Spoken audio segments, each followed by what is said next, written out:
네, 논란의 당사자인 민주당 장하나 의원 연결해 봅니다. 장하나 의원 나와 계시죠? 네, 안녕하십니까? 국민 여론과도 좀 동떨어진 이 돌출 행동이다, 지나친 발언이다 이런 시각이 있는데 어떻게 생각하십니까? 일단 저도 지난 금요일에 일간지 기사를 통해서 접했는데 검찰 수사 결과 국정원 직원들이 개입해서 만들어낸 트위터 유포글이 2천만 건이 넘었다 이런 내용을 알았고요. 그렇기 때문에 이미 어떤 부정선거임이 명백해진 이상 대선 불복이 아니라 부정선거의 결과를 우리가 인정할 것이냐 말 것이냐는 정치적 합의나 여야 타협으로 선택할 수 있는 부분이 아니기 때문에 이런 입장을 좀 확고히 전달을 드리고 싶었고, 둘째로는 이러한 검찰 수사 결과가 사실 언론을 통해서 많이 알려지지 않아서 저의 이런 입장 표명을 통해서 국민들이 이 정보를 좀 많이 얻으십사 이런 취지도 있었습니다. 네. 하지만 장 의원의 발언 이후에 여당은 규탄 대회까지 열고요. 소속 정당인 민주당은 매우 곤혹스러워하는 분위기고 정치적으로는 네. 사실 이 야권에 오히려 좀 악수가 될 수도 있다고 보여지는데 어떻게 생각하십니까?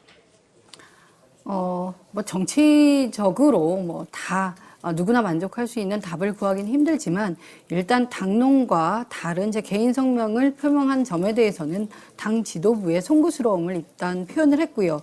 그럼에도 불구하고 지금 대통령이 대선 불복을 청와대와 새누리당이 대선 불복이란 말을 하는 게 마치 큰 병이라도 걸릴 것처럼 금기시한 이 상황은 정말 문제가 있다라고 보여지고, 이게 기존의 어떤 부정선거 의혹에 대해서 청와대가 계속 개인적인 일탈이다라고 주장했던 것들이 얼마나 좀 가식적이고 진상규명 의지가 박약한지를 드러내주는 일대 사건이기 때문에 저는 제 어떤 발언이 지나치다, 강경 발언이다라기보다 제가 아는 한은 상당히 상식적인 어떤 문제 제기다 이렇게 생각을 하고 있습니다. 예. 물론 국회의원 한 사람 한 사람이 헌법기관으로서 개인 성명 발표할 수 있습니다만은 네. 지금까지 흘러온 여야 간의 구조를 보면 말이죠. 오랫동안 대치를 하다가 국정원 개혁 특위에 어렵사리 합의를 하고 특검은 계속 네. 논의하자 이런 합의를 하고 국회 일정을 네. 정상화한 이런 상황에서 정치라는 네. 것이 모든 걸 주고 모든 걸 받는 것이 아니라 서로 주거니 받거니 하는 이런 상황에서 전국을 더 얼어붙게 만들 우려 이런 생각은 안 하셨나요? 제가 생각한 건 두 가지인데요. 방금 제기하신 문제 제기와는 어떻게 보면 상반됩니다. 첫째, 윤상현 새누리당 원내수석 부대표가 처음 10월 20일인가는 검찰의 공소장 변경 신청이 받아들여지지 않을 것이다 이런 내용을 유포했고요. 예. 두 번째는 검찰 공소장 변경이 받아들여진 그날 오전에 아주 상세한 내용까지 검찰 브리핑 이전에 공표를 해서 검찰과의 어두운 커넥션이 있는 게 아닌가 그런 문제를 일으킨 장본인이에요. 그리고 거기에 대해서 한마디 해명도 한 바가 없습니다. 그렇기 때문에 저는 120만 건의 트위터 글로 변경된 공소장뿐만 아니라 이미 2천만 건 이상의 리트윗 글에 대해서 정부와 여당이 인지했음에도 불구하고 여야 사자회담에서 끝내 특검을 받아들이지 못하고 유예한 것, 이것은 진상규명 의지가 없는 것이다. 그리고 청와대에서 모 행정관이 우리 최동욱 전 검찰총장의 혼외 자녀로 의심되는 어떤 학생에 대해서 신상 정보를 열람했고 거기에 연루되었다 사실이 드러나지 않았습니까? 예. 청와대도 사실상은 의지 박약을 넘어서서 수사 방해까지 한 게 아니냐 이런 상황에서 제가 언제까지 이 개인적 일탈 운운하고 있는 정부 여당의 기대를 할 수가 없고, 저는 대통령이 자진 사퇴와 보궐선거를 통해서 대통령 자신도 떳떳하고 한치의 부끄러움이 없다면 재신임도 받으시라. 예. 그것이 국론의 분열을 막고 국정을 안정하게 만드는 가장 좋고 합리적인 방안이다. 이렇게 제안을 드린 겁니다. 근데 과연 박근혜 대통령이 사퇴하고 내년 지방선거에서 보궐선거를 다시 치르는 것이 현실적으로 가능하다고 보십니까?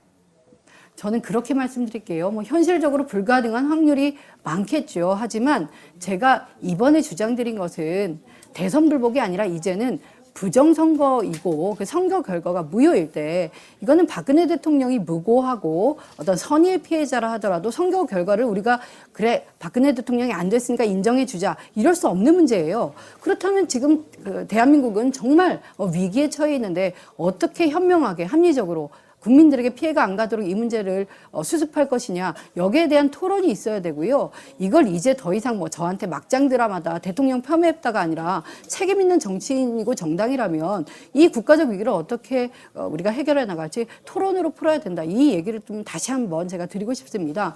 내년 지방선거가 가장 유효한 가장 실효성 있는 시점이 아닐 수도 있어요. 하지만 예. 그 선거 무효의 사태를 우리가 더 이상 이제 묵과하고 또 제일 안 좋은 것은 청와대가 지난 1년 동안 사실 공안 정국을 형성을 해서 청와대와 새누리당 입장에 반하는 시민들의 의견들을 사실 정치적으로 매도했었는데 그런 식으로 남은 4년은 못 간다는 거 불보듯 뻔하고요.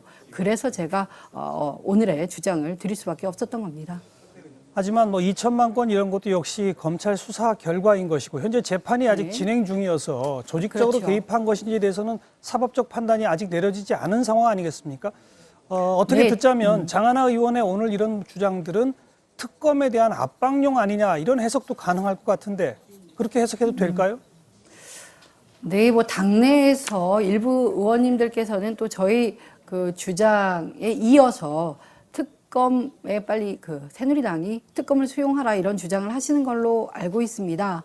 하지만 저는 이렇게 말씀드려요. 지금 대통령께서 이걸 법적 책임만 지시겠다는 입장으로 이후 4년간 불보듯 뻔하게 예상이 되는 국론 분열과 국정 불안을 방기한다면 이거는 책임 있는 정치인, 우리 그 국가의 한 국가의 대통령으로서 적절한 조치가 아니라고 생각이 들어요. 예. 지금 사법부 판단에 맡기는 건 임기 말까지 이 문제를 가져가겠다는 건데 불필요한 사회적 낭비가 발생하고요. 국회는 민생 현안과 관련된 법안에 집중하지 못하고 내내 28대 선거만 5년 내내 이야기하게 된다는 겁니다. 알겠습니다. 그렇기 때문에 저는 대통령께서 현명한 판단을 좀 해주시기를 다시 한번 촉구드리는 바입니다. 이 새누리당은 오늘 윤리위원회에 제소하겠다, 뭐 의원직 제명까지 추진하겠다 이런 말들이 나오는데 어떻게 생각하시는지 네. 한 말씀만. 네, 일단은 뭐 국회 윤리위에 제소하는 그런 형식적 절차를 밟아서 시비를 가릴 수 있다면 저도 불필요한 논쟁하는 것보다는 그 편이 훨씬 낫고요. 둘째로 저한테 막장 드라마랑 헌정 질서를 문란시켰다 이런 이유를 대시던데 그러니까 저의 발언의 어떤 부분이 문제인지를 좀 구체적으로 말씀해 주시면 유효한 실효성 있는 정치적 토론은 언제든지 하겠다. 그 정도 말씀을 드릴 수 있겠습니다. 네. 오늘 그러니까 현실성, 즉 박근혜 대통령이 사퇴하고 보궐선거를 할 현실성은 별로 없다고 생각되지만 그러나 이 말을 하지 않을 수 없다 이런 말씀이신데 박근혜 대통령이 결국 사퇴하지 않으면 메아리 없는 발언으로 가지 않겠어요? 뭐 박근혜 대통령께서 정말 국민과의 소통을 하겠다 그리고 국민 대통합을 이루겠다는 첫 번째 약속을 완전히 버리지 않으실 거라면 국민들의 여론을 무시하지만은 못하실 거라고 보아지고요. 저의 이런 질문에 지금 많은 국민들께서 이제 뭐 찬반 양론이 갈리지만 그래도 뜨거운 반응을 보내주시는데 저는 이것이 대한민국 민주주의가 진일보하는데 좋은 토론으로 남아야 될 것이고요. 뭐 이전에 뭐 구태, 뭐 국민들이 염증을 느끼시는 뭐 정쟁 이런 걸로 이제 전락하지 않기만을 바랄 뿐입니다. 여기까지 듣겠습니다. 장하나 의원 고맙습니다. 네, 감사합니다.